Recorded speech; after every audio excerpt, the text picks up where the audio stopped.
ఈ వీడియోలో మనం వరలక్ష్మి వ్రతానికి ప్రసాదంగా పెట్టే 6 రకాల నైవేద్యాలు గంటలో ఈజీగా ఎలా చేసుకోవాలో ఈ వీడియోలో చూద్దాం.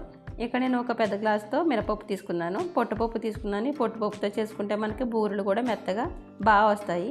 ఇక్కడ చిన్న గ్లాస్తో ఒక హాఫ్ గ్లాసు శనగపప్పు తీసుకున్నానండి. పూర్ణాల కోసం ఈ శనగపప్పు, ఈ రెండింటిని కూడా మనం నైట్ నానబెట్టుకుని ఉంచుకోవాలి. ఇలా ఈ పప్పుని శుభ్రంగా కడుక్కొని వాటర్ వేసుకుని నైట్ అంతా నానబెట్టుకుని పక్కన పెట్టుకోవాలి. ఇప్పుడు మనం ఎక్కడ కూడా తొక్క లేకుండా శుభ్రంగా కడుక్కోవాలండి. మనకు తొక్క ఉండడం వల్ల ఏమీ కాదు, కానీ మనం గారెలు వేసుకున్నాడు మనకి కొంచెం నల్లగా ఉంటాయి కాబట్టి శుభ్రంగా కడుక్కోవాలి. ఇప్పుడు ఈ శనగపప్పును కూడా కడిగేసుకుని ఇప్పుడు మనం దీన్ని మిక్సీ పట్టుకోవాలి. చాలామంది మనం దీన్ని పొయ్యి మీద పెట్టి ఉడికించుకుంటాం. అలా కాకుండా నేను మనకి పొద్దున్నే నైవేద్యాల కోసం త్వరగా అయిపోవడం కోసం ఇక్కడ మిక్సీ పట్టుకుని ఇవ్వండి. మనం మరీ శనగపప్పుని మరీ ఎక్కువగా మెత్తగా కాకుండా కొంచెం కచ్చపచ్చగా పట్టుకోవాలి. ఇలా పట్టుకుంటే సరిపోతుంది. ఇప్పుడు ఇలా మిక్సీ పట్టుకున్న శనగపప్పుని ఒక ఇడ్లీ పాత్ర రేకు కానీ లేకపోతే మనం ఆయికొడి వేసుకుని పాత్ర కానీ తీసుకుని దాంట్లో ఈ పిండి మిశ్రమం మొత్తం వేసేసుకుని మనం దీన్ని ఆవిరి మీద ఉడికించుకోవాలండి. ఇలా పిండి మొత్తం వేసుకుని దీన్ని మనం ఆవిరి మీద ఉడికించుకోవాలి. మనం ఇడ్లీలు ఉడికించుకున్నట్టుగా గట్టిగా అయ్యేంత వరకు దీన్ని ఆవిరి మీద పెట్టి ఉడికించుకోవాలి. ఇప్పుడు మనకి ఇది ఉడికిన తర్వాత స్టవ్ ఆఫ్ చేసుకుని దీన్ని కొంచెం చల్లారనిచ్చి చూసారా, ఇలాగా చల్లారిన తర్వాత మనకి చేతికి అంటుకోకుండా ఉన్నప్పుడు మనకి ఇది రెడీ అయిపోయినట్టు. ఇప్పుడు దీన్ని పక్కన పెట్టుకోవాలి. ఇప్పుడు పాకం పట్టుకోవడం కోసం ఒక గిన్నె తీసుకుని దాంట్లో బెల్లం తురుముకుని వేసుకోవాలి. ఈ బెల్లంలో కొద్దిగా వాటర్ కూడా వేసుకుని బెల్లాన్ని మొత్తం కరిగించుకోవాలండి. బెల్లం మొత్తం కరిగి తీగపాకం వచ్చిన తర్వాత స్టవ్ ఆఫ్ చేసేసుకుని ఈ పాకాన్ని కొద్దిగా చల్లారనివ్వాలి. ఇది చల్లారేలోపు మనం ముందుగా ఇక్కడ శనగపప్పు మనం ఆవిరి మీద ఉడికించుకున్నాం కదండి, దాన్ని మనం ఇలా తీసుకుని మొత్తం ఇది చల్లారిపోయిన తర్వాత దీన్ని ఇలా మనకి ఆయికుడులా వస్తుందండి. దీన్ని ఇలా తీసుకుని ఒక ప్లేట్లో పెట్టుకుని దీన్ని బాగా మెత్తగా చేతితో బాగా మ్యాష్ చేసుకోవాలి. ఎక్కడ ఉండల కింద లేకుండా మొత్తం అంతా కూడా బాగా కలుపుకోవాలి. మొత్తం అంతా ఇలా కలుపుకున్న తర్వాత ఈ పాకాన్ని మనం దీంట్లో కొద్దిగా వేసుకుంటూ కలుపుకోవాలి. పాకం వేసిన వెంటనే కూడా మీరు చెయ్యి పెట్టేస్తే మనకి చెయ్యి కాలుతుంది కాబట్టి ఇలా ఒక గరిటతో ముందు కలుపుకోవాలి. ఇప్పుడు దీంట్లో కొంచెం పాకం వేసుకోవాలి.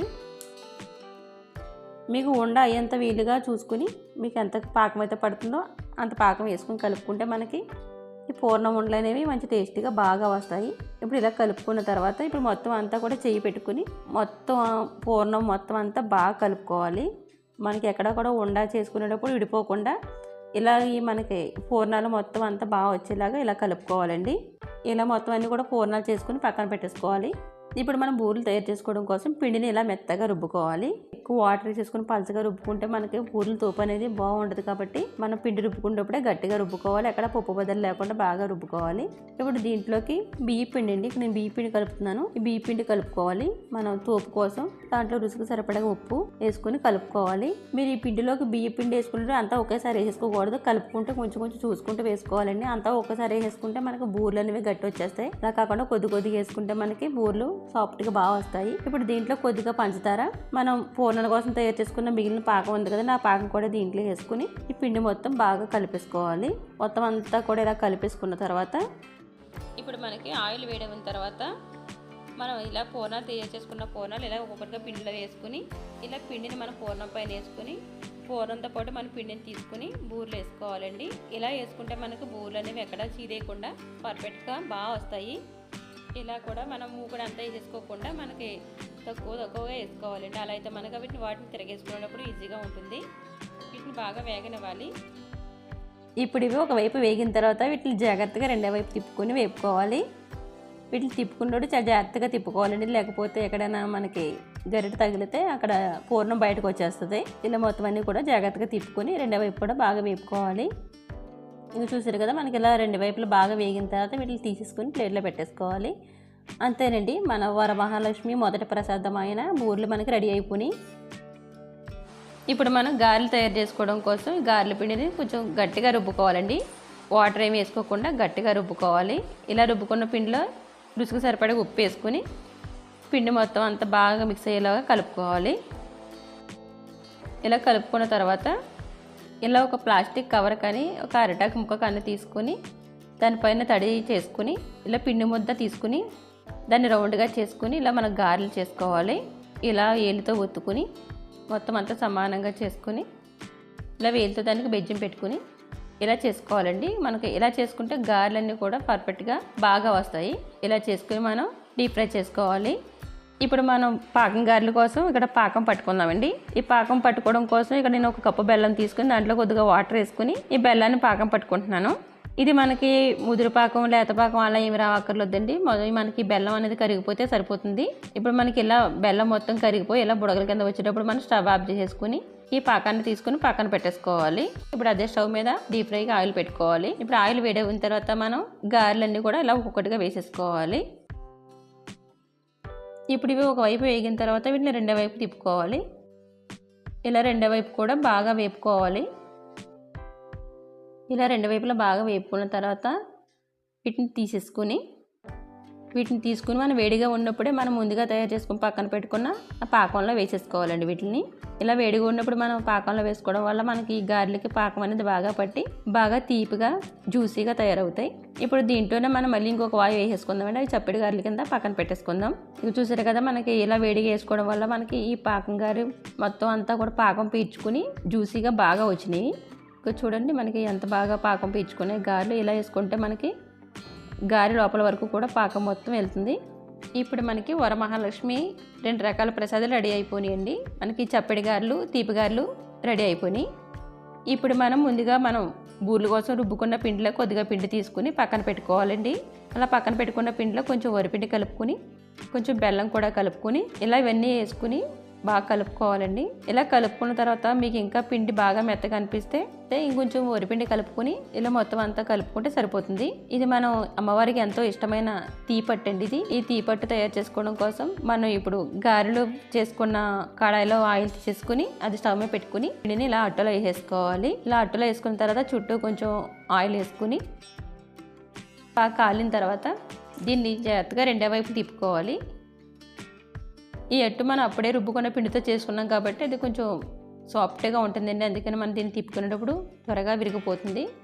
అందుకని దీన్ని కొంచెం జాగ్రత్తగా తిప్పుకోవాలి. ఇలా తిప్పుకున్న తర్వాత కొంచెం ఆయిల్ వేసుకుని రెండో వైపు కూడా బాగా కాల్చుకోవాలి.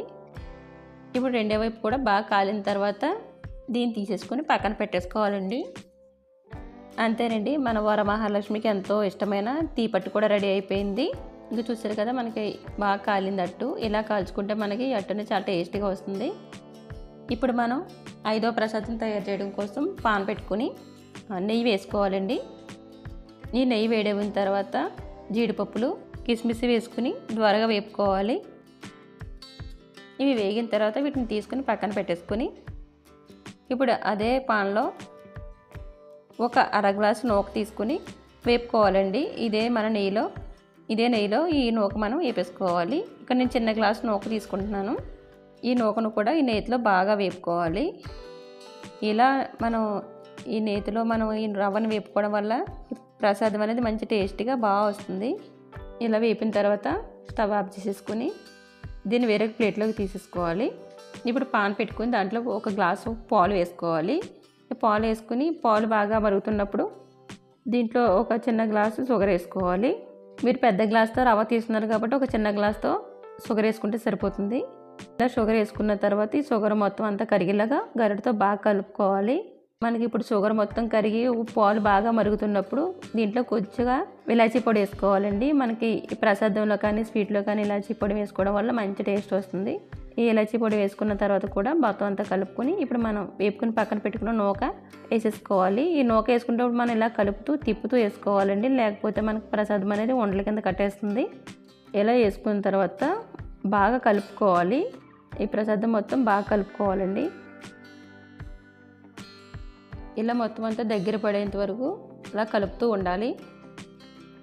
ఇలా దగ్గరికి వచ్చేసిన తర్వాత మనం ముందుగా వేపుకొని పక్కన పెట్టుకుని జీడిపప్పు, కిస్మిస్ కూడా వేసుకొని ఈ ప్రసాదం మొత్తం ఒకసారి కలుపుకొని స్టవ్ ఆఫ్ చేసేసుకొని దీన్ని పక్కన పెట్టేసుకోవాలి. అంతేనండి, మన 5వ ప్రసాదం రెడీ అయిపోయింది. రవ్వ ప్రసాదం రెడీ అయిపోయింది. ఇప్పుడు మనం పులిహోర తయారు చేసుకుందామండి. ఈ పులిహోర పోపుల కోసం మనం ఇక్కడ కడాయి పెట్టుకుని ఆయిల్ వేసుకుని దాంట్లో వేరుశనగ గుళ్ళు వేసుకోవాలి. ఇప్పుడు వేరుశనగ గుళ్ళు సగం వేగిన తర్వాత దీంట్లోనే కొద్దిగా శనగపప్పు కూడా వేసుకుని వేపుకోవాలి. ఇప్పుడు దాంట్లోనే కొద్దిగా సాయి మినపప్పు కూడా వేసుకోవాలి. ఇవన్నీ వేసుకుని ఒకసారి కలుపుకోవాలి. ఇలా కలుపుకున్న దాంట్లో కొద్దిగా ఆవాలు కూడా వేసుకోవాలి. ఇప్పుడు మనకి పోపు సగం వేగిన తర్వాత ఇప్పుడు దీంట్లోనే పచ్చిమిర్చి, అల్లం ముక్కలు, కరివేపాకు, ఎండుమిర్చి కూడా వేసుకుని ద్వారగా వేపుకోవాలి. మన పులిహోర పోపులు ఎప్పుడూ కూడా ద్వారగా వేగితేనే మనకి పులిహోర అనేది టేస్టీగా ఉంటుందండి. కొంచెం మాడినా సరే కనుక మనకి పులిహోర టేస్ట్ అనేది మారిపోతుంది. మనకి పచ్చిమిర్చి, ఎండుమిర్చి కూడా బాగా వేగిన తర్వాత ఇప్పుడు మనం స్టవ్ ఆఫ్ చేసుకుని ఈ పోపును మనం చల్లారనివ్వాలి. ఇప్పుడు మనకి ఈ పోపు మొత్తం వేగిన తర్వాత దీంట్లోనే కొద్దిగా పసుపు కూడా వేసుకోవాలి. ఇలా మన పోపులోనే పసుపు వేసుకోవడం వల్ల పచ్చివాసన లేకుండా బాగుంటుంది. ఇలా పసుపు వేసుకొని కలుపుకున్న తర్వాత ఇక్కడ పులిహోర కోసం 4 నిమ్మకాయల రసం తీసుకొని పక్కన పెట్టుకుని దాంట్లో కొద్దిగా రసం తీసుకుని ఒక స్పూన్తో ఈ పోపుల్లో వేసుకుని కలిపేసుకుని స్టవ్ ఆఫ్ చేసేసుకోవాలి. ఇలా వేసుకోవడం వల్ల మనకి నిమ్మకాయ పులుపు అనేది పచ్చిమిర్చికి కూడా బాగా పట్టి పులిహోర అనేది మంచి టేస్ట్గా ఉంటుంది. ఇప్పుడు స్టవ్ ఆఫ్ చేసుకుని మనకి పోపు చల్లారేపు మనం పులిహోర కలుపుకుందామండి. ఇక్కడ నేను పులిహోర కోసం ముందుగానే అన్నం వండుకొని పక్కన పెట్టుకున్నాను. ఈ అన్నం మనకి వేడిగా ఉన్నప్పుడు పులిహోర కలపకూడదండి. మనం దీన్ని చల్లారిన తర్వాత పులిహోర కలుపుకుంటే మనకి విడివిడిగా బాగా వస్తుంది. ఇప్పుడు ఈ అన్నంలో రుచికి సరిపడే ఉప్పు వేసుకుని దీంట్లోనే మనం ముందుగా తయారు చేసి పెట్టుకున్న నిమ్మరసం కూడా వేసేసుకుని కలుపుకోవాలి. ఈ ఉప్పు నిమ్మరసం అన్నం మొత్తం అంతా కలిసేలాగా కలుపుకోవాలి. ఇలా మొత్తం అంతా కలుపుకున్న తర్వాత ఇప్పుడు మనం వేపుకుని పక్కన పెట్టుకున్న ఈ పోపుల మిశ్రమం కూడా మనం ఈ రైస్లో వేసేసుకుని ఈ రైస్ మొత్తం కలిపేసుకోవాలి. మనం ఈ పోపుల్లో పసుపు వేసాం కాబట్టి ఇంకా డైరెక్ట్గా మన అన్నంలో వేసుకోవాల్సిన అవసరం లేదండి. నాకు ఆయిల్ కూడా ఈ పోపులో ఉన్న ఆయిల్ సరిపోతుంది. మీకు ఒకవేళ ఆయిల్ కనుక కావాలనుకుంటే మీరు దీంట్లో రైస్లోకి మరి ఆయిల్ కూడా వేసుకోవచ్చు. నేను ఈ పులిహోర వేరుశనగ నూనెతో చేస్తున్నానండి. పులిహోర అనేది మనం ఎప్పుడైనా సరే వేరుశనగ నూనెతో చేసుకుంటే టేస్ట్ బాగా వస్తుంది.